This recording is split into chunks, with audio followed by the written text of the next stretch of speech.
So hello guys, this is Pratik here and today I'll be explaining you about my app Emergency Hub. So Emergency Hub already was there on Windows, but I have currently made it for Android and it is there on the Android store. The link is there in the description so you can have a look and download the app yourself. So well, what is different in Emergency Hub in Android rather than Windows? So let's have a look. So this is Android 4.3. Emergency Hub requires you to have 2.2 and above.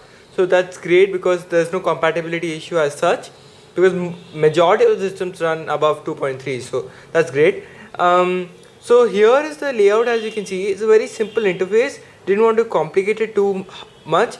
When you compare it to Windows, it's much more simpler because Windows, as you can see, has a SOS button and then you get more option.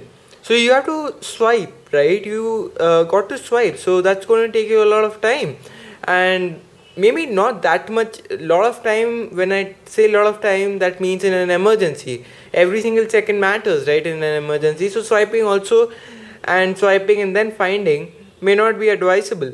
So here what I have done is, basically, as you can see, everything is in one place, so the user doesn't have to even swipe to look across the helpline numbers. So everything in one place, like ambulance, women helpline, fire, police, child abuse and location, everything in one place. And here is another feature which have added: emergency, inform your friends. What is so special about this? Well, it it shares in various different applications. Right now I have only these applications installed. If you have Viber installed, if you have many applications that have sharing capabilities installed, then it does already have a predefined message like, please help me, I'm in an emergency.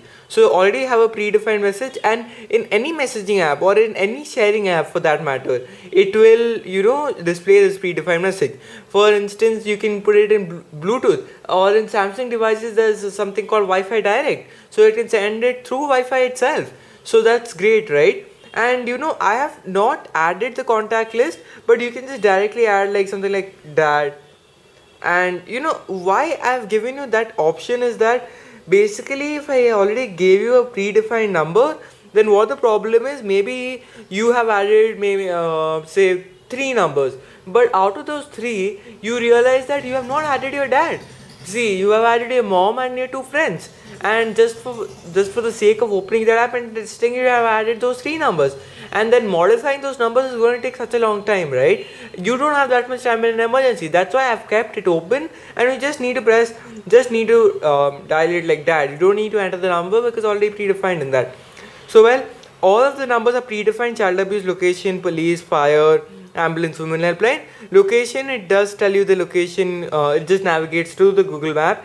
So in one place you have so many things.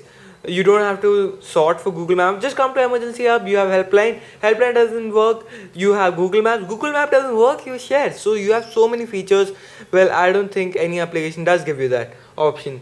So hope you liked it, and hope you'll download it and rate it, and please do that, and please do subscribe, and thank you for watching, guys.